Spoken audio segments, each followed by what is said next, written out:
کوئٹہ میں target killing کے واقعات کے تناظر میں وزیر اعلیٰ بلوچستان میر عبدالقدوس بزنجو کی زیر صدارت امن و امان کے حوالے سے ہنگامی اجلاس کا انعقاد کیا گیا۔ ترجمان وزیر اعلیٰ ہاؤس کے مطابق وزیر اعلیٰ بلوچستان میر عبدالقدوس بزنجو نے کہا، ٹارگٹ کلنگ کے واقعات پر آنکھیں بند کر کے ہاتھ پر ہاتھ دھرے نہیں بیٹھ سکتے۔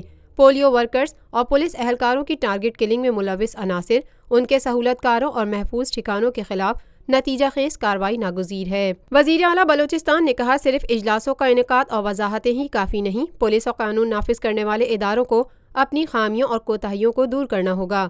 ہم بہتری کے لیے تبدیلی لائے ہیں۔ اگر عوام کو محفوظ ماحول اور جان و مال کا تحفظ نہیں دے سکے تو اس تبدیلی کا کوئی فائدہ نہیں ہوگا۔ میر عبدالقدوس بزنجو نے کہا، پولیس اور ضلعی افسران اپنی توانائیاں چیک پوسٹوں پر صرف کرنے کے بجائے امن کے قیام اور عوام کی جان و مال کے تحفظ پر توجہ دیں۔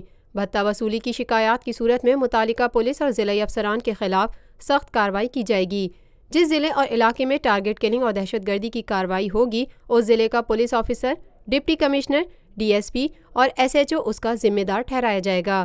وزیر اعلیٰ بلوچستان میر عبدالقدوس بزنجو نے کہا، پولیس اور لیویز کو سیاسی دباؤ سے آزاد کیا جائے گا۔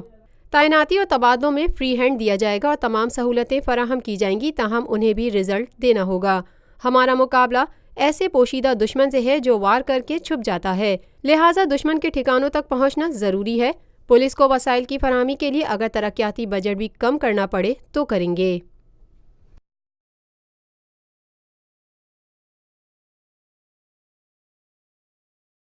پاکستان بھر میں نمائندگان کا وسیع نیٹ ورک، ہر خبر جاننے کے لیے دیکھتے رہیے TNN TV۔